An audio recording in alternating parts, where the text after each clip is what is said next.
Good morning.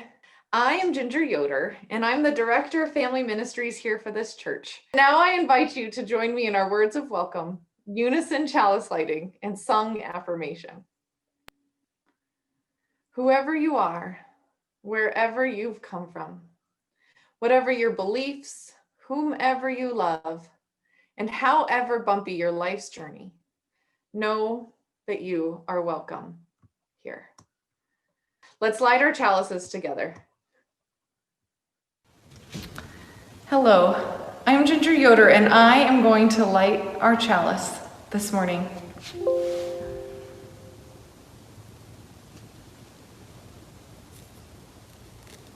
In the light of truth and the warmth of love, we gather to seek and seek to share.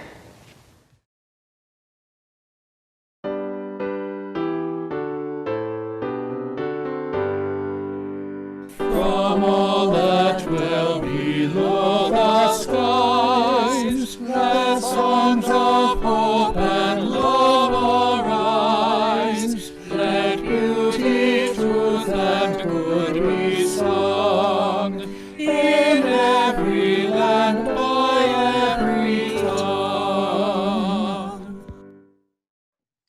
I'm really excited to be on this journey with you today because it's our annual Cornbread Communion Sunday.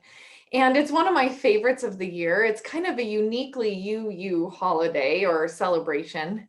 And it's the one in which we gather with the themes of giving and receiving, thanksgiving and gratitude, love and support, all at the heart of our worship.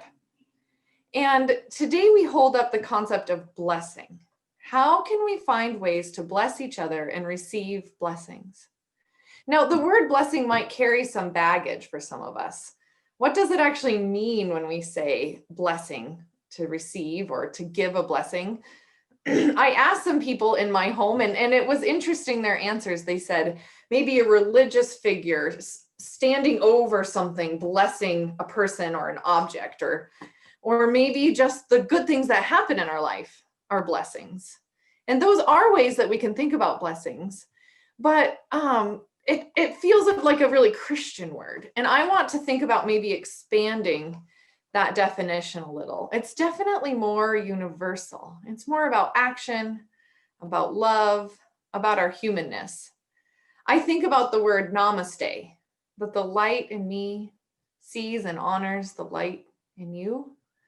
Or the Buddhist metta-loving kindness practice, where we direct supportive, loving thoughts towards ourselves, and then in widening circles toward all sentient beings.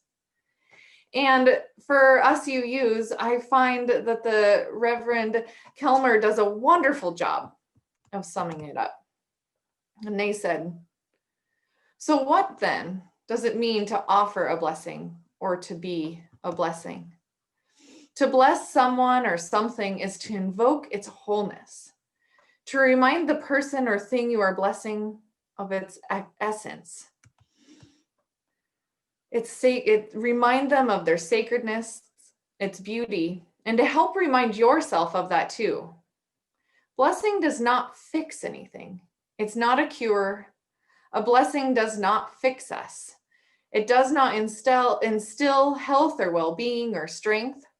Instead, it reminds us that those things are already there within us.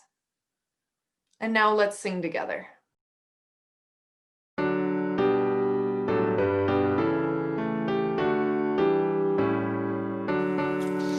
We sing now together our songs of thanksgiving, rejoicing in goods which the ages have wrought.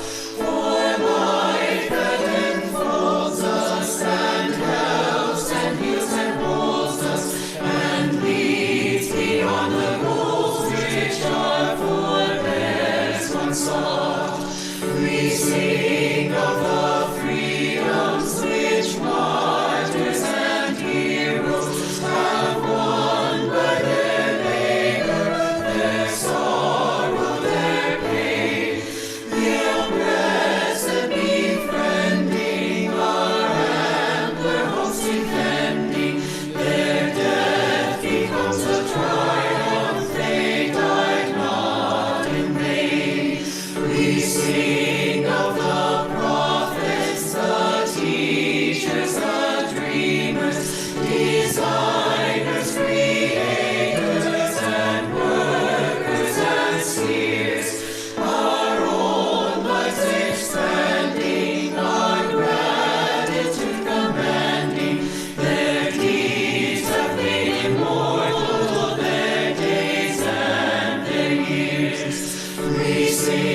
of community now in the making, in every far continent, region and land, with those of all races, all times and names and places, we pledge ourselves in covenant firmly to stand.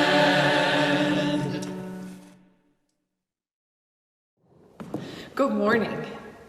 I am here in our beautiful church, and yet it's totally empty. I'm the only one here. And on this morning, when the church is usually filled with people for our cornbread communion, it feels hard. It feels sad to be in the space that is usually filled with the warm aroma of cornbread, the memories of Thanksgivings past, the gifts that we offer one another. And yet it's different this year, as so many things are. Now, cornbread communion has been a part of our church tradition for many years. And at the heart of it, it's about each of us giving and each of us receiving. We usually line up in these huge long lines, and each of us takes turn offering each other a piece of cornbread, receiving a piece of cornbread. And we think about all the gifts of our life and all that we have to be grateful for. But just because we can't physically be together doesn't mean we can't reimagine this holiday and this way of being together. So just as the church is empty, I'm starting with an empty bowl, and I'm going to pass it. And I'm going to pass it to several families who will pass it to several people more, and it will be filled. It will be filled virtually with all the ingredients of cornbread, and it will be filled with people's traditions. I've asked them to share something that makes the holiday special for them.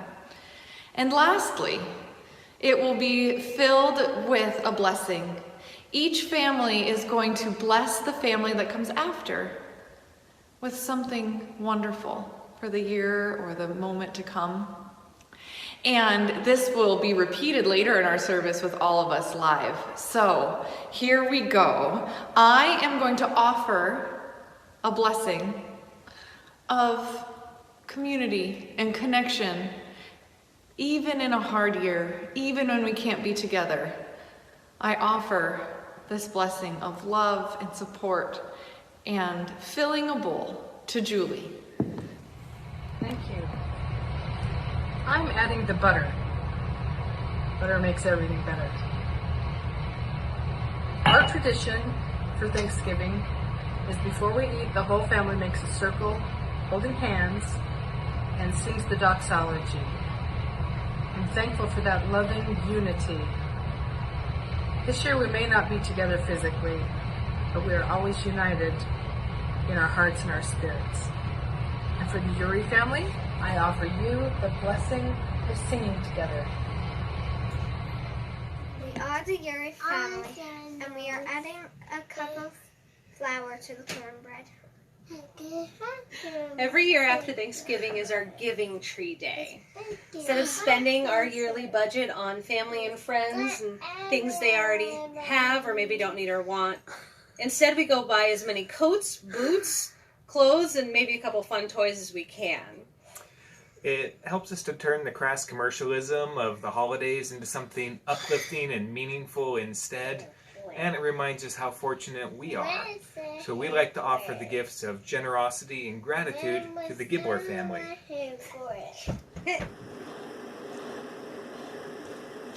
Thank you.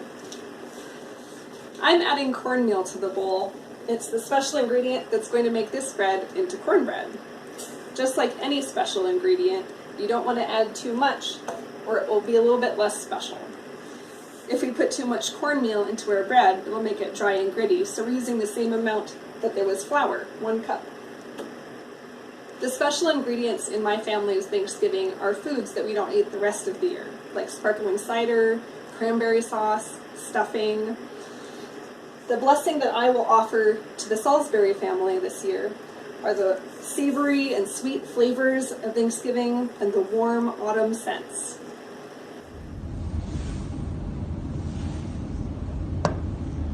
A Thanksgiving tradition in our family is making Cajun stuffing. The recipe is inspired by the late great Cajun chef Paul Prudhomme, who's kind of like the Julia Child of Cajun cooking. My dad, Larry, introduced us to the recipe, and so we call it Grandpa Larry's Cajun stuffing. We tell a funny story about a modification that Grandpa Larry made to the original recipe. He taught us to use cornbread instead of wheat bread, as Paul Prudhomme suggests. The funny thing is that Grandpa Larry actually met Paul Prudhomme very briefly at a book signing. He had the guts to tell Paul Prudhomme that he had improved on his recipe by using homemade cornbread instead of store-bought wheat bread. Paul Prudhomme, the great Cajun chef, just kind of looked at Grandpa Larry and didn't really know how to respond. Anyway, we love our Cajun stuffing, especially at Thanksgiving. And so when we make it every year, we add several ingredients, including baking powder and baking soda and salt, so that our cornbread turns out light and fluffy and tasty. And so with those ingredients in mind, we'd like to offer the blessing of levity and also the courage to speak your mind to Ginger and John. Thank you. We're Ginger and John, and we are gonna add 2 eggs and a cup of buttermilk to the recipe. The eggs will take all the ingredients and make them stick together, and the buttermilk will just make it really, really tasty. Now, one of our holiday traditions is going on a walk with our family on Thanksgiving. It was a way for my parents, I think, to keep us kids busy when they didn't know what to do with us as we waited for the Thanksgiving meal. But it's turned into a way for us to connect with each other and nature. So our blessing is a breath of fresh air, connection with each other and the world, and the smell of pine trees. Thanks. Do you want to pass it? Thank you. And there we have it. With the magic of Zoom, a bowl full of warm, delicious cornbread muffins, filled with our blessings and hopes for each other, filled with the love and traditions of this community and all who make it up. We will have a chance to share our own blessings with each other later in the service in small breakout rooms. And if you are just yearning for a way to have your own taste of cornbread in real life, please come to PCEI at noon today, and we will have some cornbread bites for you to share in a socially distanced, responsible way, of course. So, even when spaces feel empty, I hope that we can remember we can always fill them with the love and support of this community. We are there with you, whether or not we can see you in person. So much love to everyone. Happy Thanksgiving.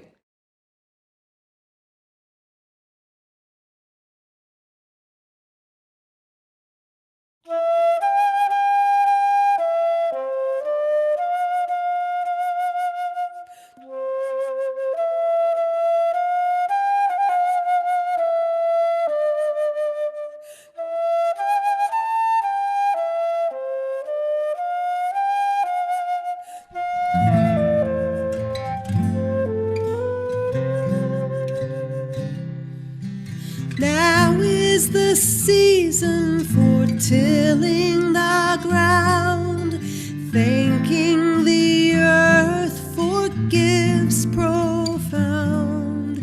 Now is the season for tilling the ground and growing our circle of love. Now is the season for sowing our dreams.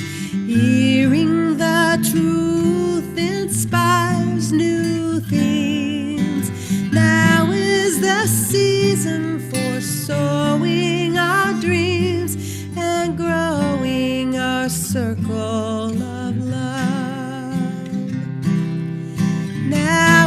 is the season for weeding out hate, overcoming its crushing weight.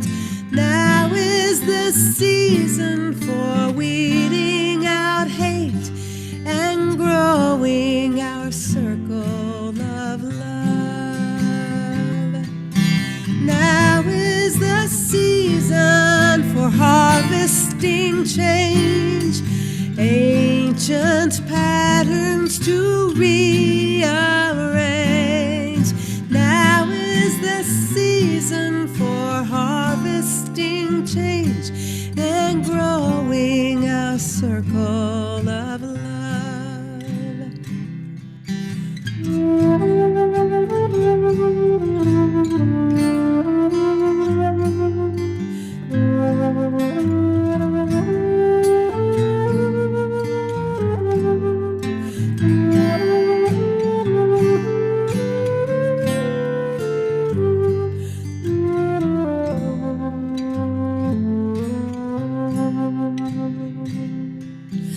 Now is the season for sharing our grace.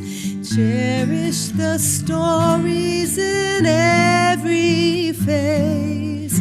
Now is the season for sharing our grace and growing our circle of love, and growing our circle of love, and growing our circle of love.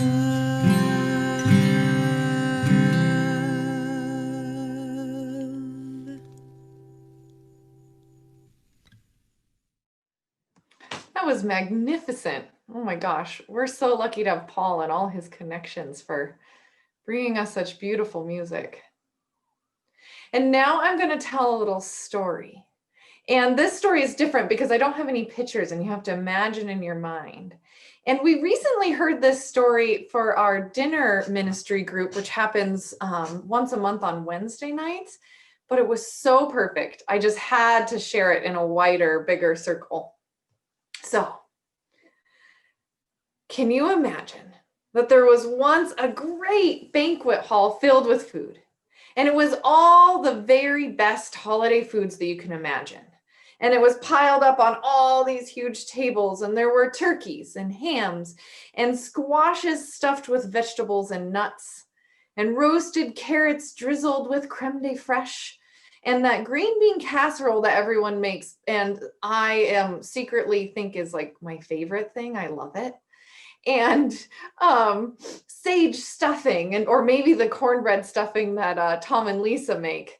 And then maybe, of course, gluten-free cornbread so that everyone can have some, and all the types of pie in the world. And when we walk in to this banquet hall, we notice that on each table, there's a small place card, a sign. And some of the tables read me on the place cards, and some of them read us.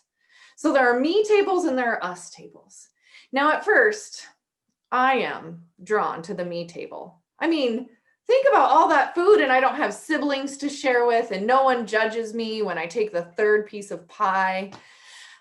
But then when I look at the place settings, you notice that there's a bowl and a plate and a cup and a spoon, only the spoon is not like a normal spoon.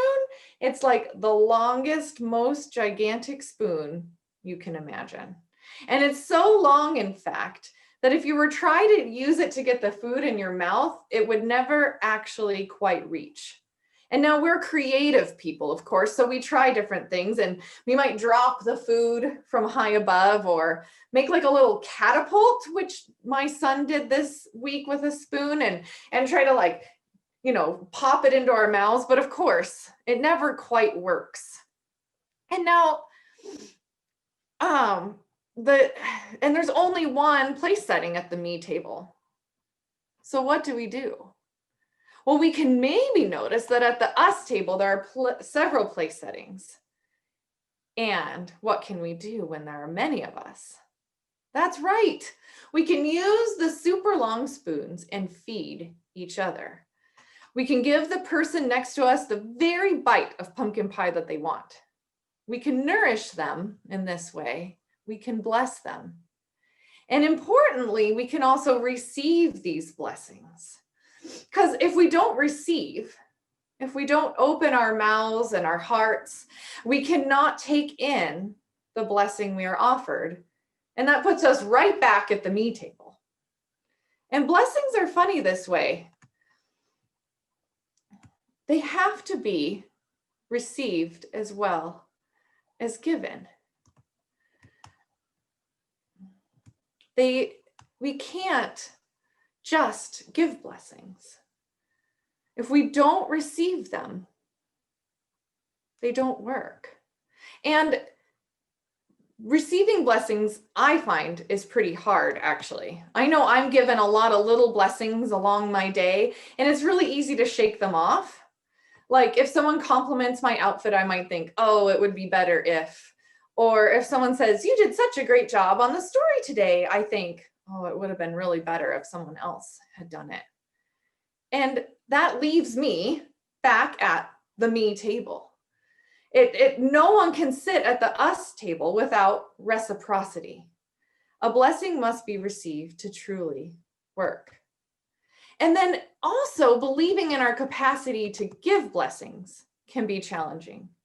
One of my wisest teachers, our very own Elizabeth Stevens, said, we can't bless other people or the world if internally we feel like our love, our gifts are unworthy offerings. So let's take a moment. Can you let it in? You are beloved. You are precious. You are important.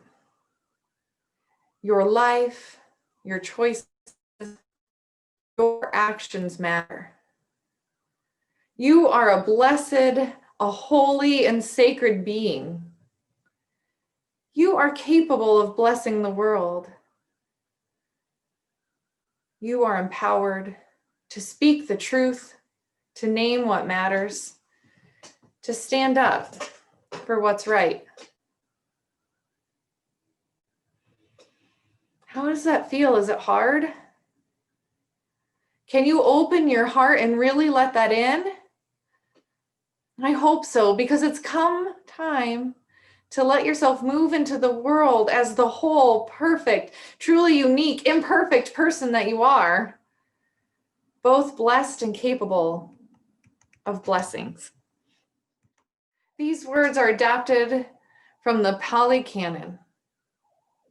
As we have been blessed, so we bless one another to be a blessing. Breathe in, breathe out. This breath we share with all that breathes. Feel the love of the universe flowing through this community into you and out into the universe again. Let the love of all the universe, your love, flow outward to its height, its depth, its broad extent. You are more than you know, and more beloved than you know. Take up what power is yours to create safe haven, to make of earth a heaven. Give hope to those you encounter, that they may know safety from inner and outer harm. Be happy and at peace, healthy and strong, caring and joyful. Be the blessing that you already are. That is enough. That is enough. You are enough. Blessed be, and amen.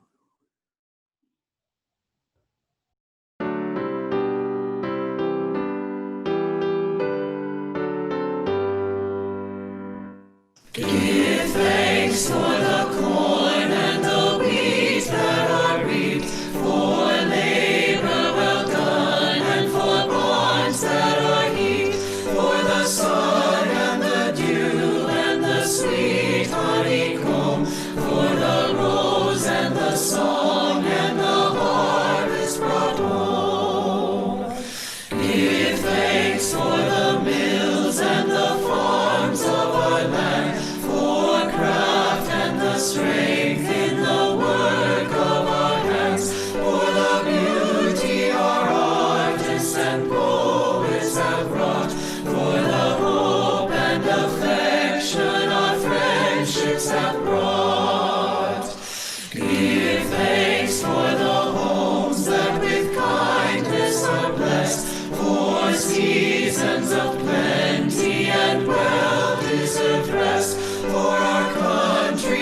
extending from sea unto sea, for the waves that have made it a land for the free.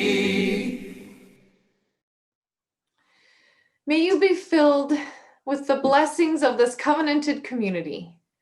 May you carry them with you as you depart from here. May you discover the places in the world where these blessings are needed. May you have the courage to share them. May there be an open place within you to receive the blessings of the people you meet along the way.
As we go forth into this world, my greatest blessing and hope for all of you is that you really do know how loved you are and worthy you are of love. It's now time to extinguish the flame. We extinguish this chalice that it might glow gently in our hearts. May it light our paths as we leave this place. May it guide our way until we are together again.